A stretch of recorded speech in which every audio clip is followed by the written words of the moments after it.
بسم اللہ الرحمن الرحیم۔ حج کے اندر کتنے فرائض ہیں، اس کو جاننے سے پہلے آپ حضرات سے گزارش ہے کہ ہمارے یوٹیوب چینل کو سبسکرائب کریں اور لائک کریں۔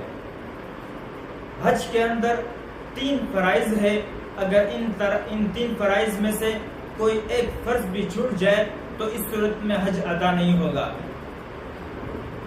نمبر 1، احرام باندھنا یعنی حج کی نیت کرنا اور تلبیہ پڑھنا۔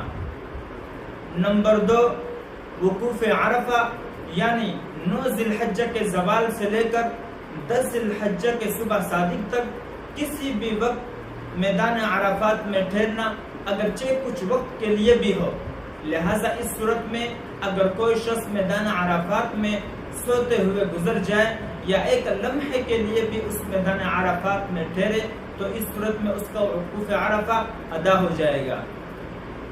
نمبر 3، طواف زیارت یعنی 10 ذی الحجہ کے صبح سے لے کر 12 ذی الحجہ کے سورج غروب ہونے تک کسی بھی وقت بیت اللہ کا طواف کرنا۔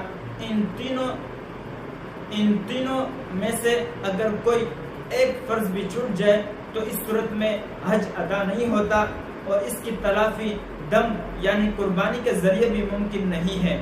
لہٰذا ان 3 فرائض کا خیال رکھے اور اپنے حج کو بہتر رکھے اور مجھ جیسے بندے کو بھی اپنی دعاؤں میں یاد رکھیں۔